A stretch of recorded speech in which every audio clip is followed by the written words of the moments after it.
Sumanthiran's ploy to get TNA to support Sajith is out. The latest trend at this election.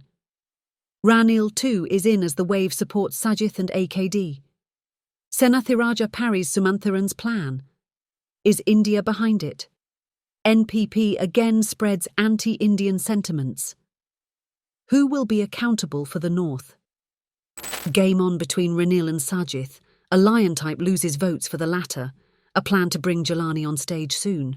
Rohini to be promoted, Hirunika to be sidelined. A SJB battalion to attack Ranil and AKD. Business types intervene to unite Ranil and Sajith. Time to regret for some crossovers. Promises galore in the election platform.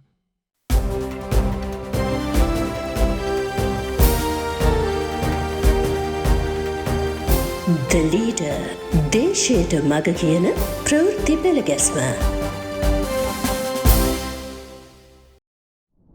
Sumanthiran's ploy to get TNA to support Sajith is out. The latest trend in the run-up to the presidential election is the daily dose of opinion polls to hang on to. Widely circulated in social media, they are without any basis or accountability. Each predicts victory for the candidate of their choice. The Election Commission is getting complaint after complaint against these surveys. Its chief Saman Sri Ratnayake urges the public not to trust them, with the real test taking place in 19 days' time. Anyway, one thing is crystal clear. It is going to be a tight contest between AKD, Sajith and Ranil. The algorithm nowadays is that one of the three key contenders scores heavily on a given day and goes unnoticed on the other. Sunday was good for Sajith. A breaking news alert announced that the ITAC has decided to back him.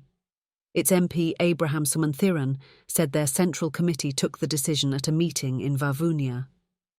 Sajith promptly thanked the Tamil Party and invited them to build a future free of racism or inequality. Pro-SJB media gave it wide publicity. With Hakim and Rishad, Sajith has the East, Digambaram from the plantations is with him. And now, the ITAC announced its support.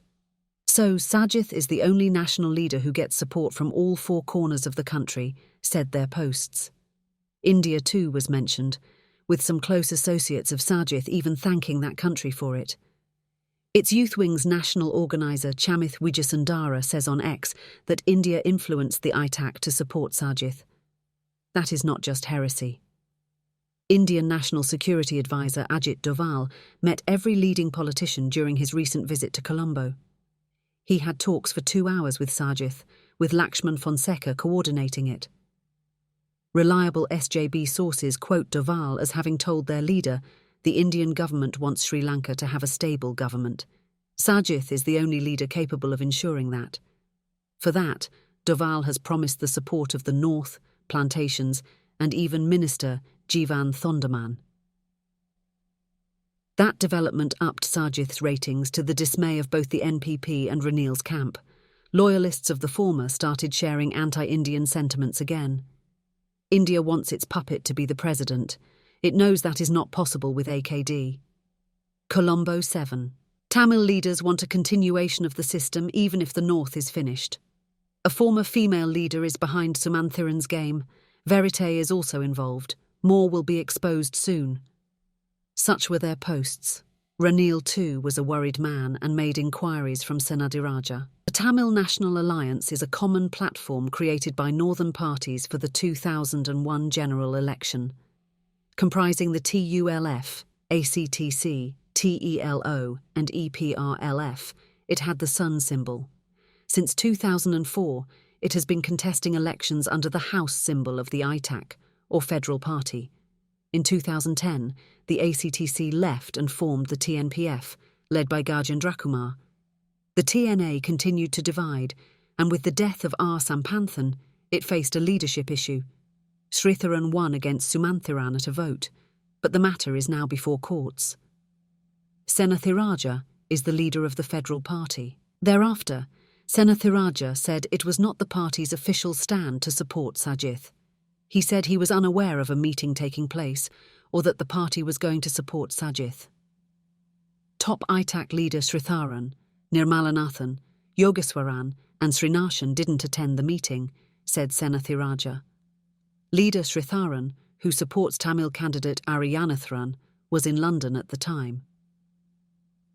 By the way, India keeps a close watch on Sri Lanka's political stability. National Security Advisor Doval was in Colombo to sign a MOU with Colombo Security Conclave members. He met party leaders and had a separate meeting with Northern Tamil MPs at India House on Thursday. Sumanthiran and Sritharan from the ITAC, Tello's Adaykalanathan, Siddharthan from the Plota, and ACTC's Kajendran were in attendance. Sritharan left early to catch his flight to London. As the MPs explained the situation, Kajendran clarified their position to boycott the upcoming election. He said the party would reconsider it if any candidate is willing to devolve powers to the provinces under a federal structure. After giving all a patient hearing, Doval advised them not to waste Tamil votes and negotiate with a candidate capable of winning to fulfill their aspirations. In a scenario where the southern voters are divided, the northeast votes going to one candidate will ensure his certain victory. Furthermore, the winner cannot ignore those aspirations of the Tamils anymore. It appears that Sumanthiran has played a game with an ulterior motive. He has been with Sajith in recent times.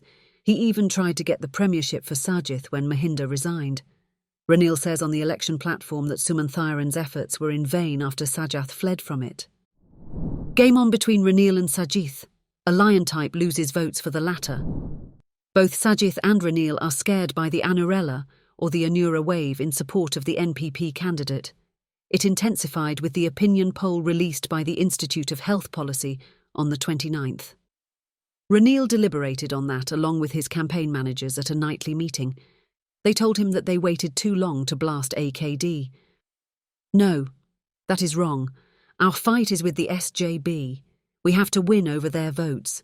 Those with the NPP will not mark the second choice to anyone else. So, we will have to promote it during the next 2 weeks that Sajith cannot win. We can campaign in the final week that the country will be ruined if the JVP wins, he explained. It appeared that all agreed with it. A young minister said he has planned to campaign against AKD and that it will be implemented once the president agrees. A top campaigner said they should bring new faces out too. Ranil replied that he has a set of young and talented ministers. What they had in their mind was youths in Gen Z. Ranil replied that he always spoke to Gen Z, who are the future. They were very enthusiastic at the youth conference at the Maharagama Youth Council, he said. In the meantime, Sajith's camp too has decided to change their campaign approach. So some new faces are going to be introduced. Rather, it is some faces who had been sidelined until now, in the likes of Harsha, Eran, Kabir, Dulles and Patali. It has been proposed to promote Rohini to counter the damage caused by Thalatha's exit. They discussed keeping Hirunika on the sidelines for the time being and to tell the SLPP set, including Godahewa, to keep their mouths shut until the election ends. Also, they decided to attack Ranil and AKD equally. A young MP suggested highlighting the low profile being kept by AKD's wife. They agreed when he said, "We should introduce Madam Jalani. She has a big role to play in this campaign." So, the telephone party is busy planning how to win. Sensing a victory, a lion-like one has made a return. He was in both the UMP and the SJB, but didn't contest the 2020 election. He speaks at every opportunity, basically throwing mud at the opponents.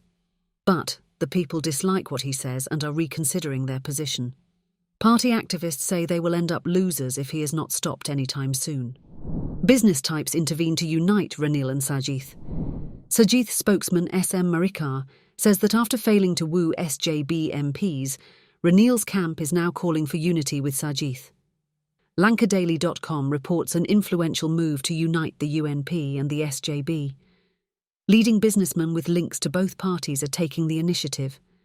They have seriously considered that no candidate will be able to get 50% of the votes and the NPP's upsurge in the face of a divided UNP and SJB. Several rounds of talks have already taken place, it reports further. Divisions are a curse on any camp, but critics question if it will be possible at all to unite the duo. Crossover regret. The following was carried in the gossip column of Irida Deshaya. A state minister is in a very sad mood these days. Named after a flower, he moved to a new home just 2 weeks ago. promises given to him still remain unfulfilled. A MP friend of his from Wayamba, who thought of crossing over himself, inquired about it. His reply was that he should not cross over until the promised things are given. "I ruined it all by not doing that. Now I'm left without any side," he lamented. So the MP friend decided to abandon his idea of switching sides. That's the nature of things in politics. Their differing politics and ideals question for how long the agreed-upon things will last. Still, that does not discourage the crossovers. A few still bide their opportunity. Some of the recent crossovers kept their silence during the past week. One is Thalitha. However, she vehemently rejected an offer of justice ministry made by Ranil at Ruwan Wijewadena's residence. It is said that both Ranil and Sajith plan on accepting lawmakers from rival parties until the very end. However, Sajith vows to put a stop to crossover politics. He told a rally in Potterville that the SJB government will introduce laws to prevent that, but he finds that to be a fault of others only. In the meantime, the caravan goes on. Promises galore in the election platform. Ranil's promise of a pay hike prompts similar assurances by both Sajith and AKD. Voters have to make their decision wisely. That's it for today.